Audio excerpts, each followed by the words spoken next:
Echo Pabi Efri, a honorable member of parliament, Edema, Asen Central, Ura Kennedy e Japan. Na so Ede Akoma Ohine Awada wa traditional area anu. Na ebusafo Echo Pabi Ekoso Nano Fiada, Ebra honorable member of parliament, honorable Kennedy Japan. Wodi parliament for womo ewo committee of defense nim se we chairman nti wodi omanim ego piemu ewo wa eno no ewo apa west region na tes wode kotosre ene echopa ede eba oyinbo no enim se womo enfa enche Ghana na ebiem no military for na anwada July 1st womo eba wa empotemu wa womo ebe cause problems wobo emrante ni bi wa nam so mebi krapo nam so koda ayaresa bia tese bi agi ayarhwe sabia no kase na ebre ode echopa no to edwano wode so ss abre emrante no na tese afei krapo no mebra military foforo client na yeso mo monto mo ase awodwuma na wo munti military penifo Ghana Armed Forces penifo mo da ano woman achi woman aso ede for ntina te se echopa no wode sum oyinbo se be ya ma wa manfo nia no ebe ko omuso no de military for no efom so ede achi omu de so for honorable Okansempi awon echopa no emi ba ko tie mi sisi anansa na no make am said me ko bi so ya say MID adwumeti abremu o charge herbal center yare bi e wo so e fa so na yare no esifatie Bumodia na fatu omo ewo masweye na biem nso na fa wo numbers na egu asia wo na fra omo wo masweye na ewo Accra dansuma ene biem nso tamale ewo northern region emu bia wo ko onma wo meje nso no mapo na nso etimi nya pomodin esu dada mu awabrabo mu ebuza fo yinkotie onma bo brother echopa no esumo yiba wo da wa traditional area anu na eba enkomo weche be de beka wo de mamu. We are coming here to plead with the overlord and the paramount chiefs and queen mothers and elders of Wa traditional area and Upper West to forgive the military and forgive the country so that we can move on, so that our overlord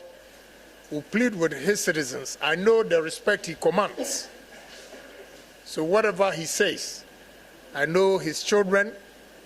his subjects will listen to him, and there will be peace in Wa traditional area as well as the Upper West. Chopa ni die dodo na huni se chopa die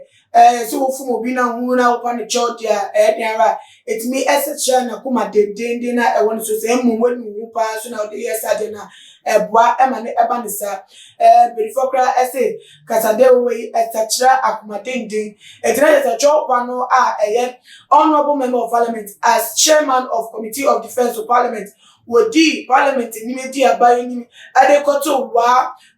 traditional area we report that anono na ne kwanso anono na so nikofo ehu ni said dabi wutimi enya fabidie na say wunya fabidie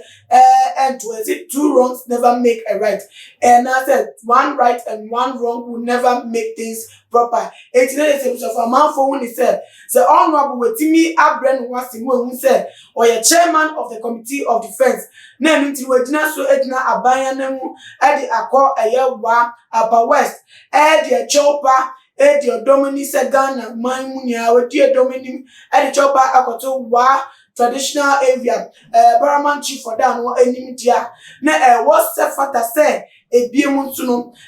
Ghana fa ne kasa yemu no wafumo mu nso no wode chopa ebesumo mo sense na say ya nsema ebaba fa no journalist Erastus Asari Donko ni nsem obetina ni TV channel so ekan na mafodo dona na aba botakate nsemi se no ense fata si ebeti edefi openi bi ti se honorable so kasa wo bedwemu no ebeti efit na no eti se wakasa na Ghana for dodo na papa ti se kasa no efom so wo mu na wodina dodina se chencherechi wonni on ti se onyi ntum se wafom na wabepa mo chodia ene sa chopa na wode akoma wa traditional area paramount chief no those chopper sefata but man look it said there enya ne papa mu esa say so wafom ye benkum no apacho benkum na wafom ni fa so na so mpacho ni fa dia na o chopper no na say enyi nyina so bia say there katasumu masubi na wo ye ana say wutu futro edi egu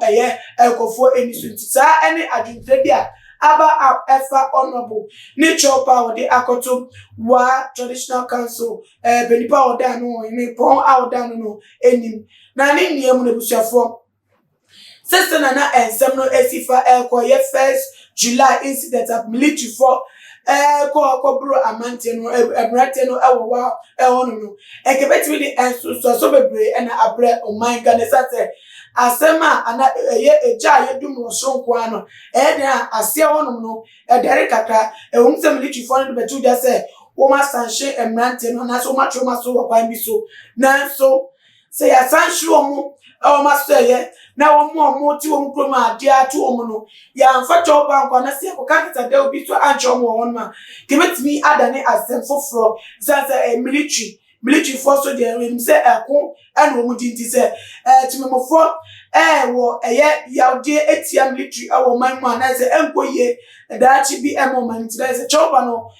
dimu awo sa afa ne say wo mutimi enwu say ehu be yin so mepa ebelifo no atwenti won kaka no gelefo bi bona ba so say wotimi di enim ele choba no ekoma wa traditional council mali niam no ensem no say na bedru eni ntuwa utie yehwemu nsem wonso adwenche efa wo eni say wonte honorable ne choba no anu no yeso mo sa kwa no niam bona ba so me about cho ewo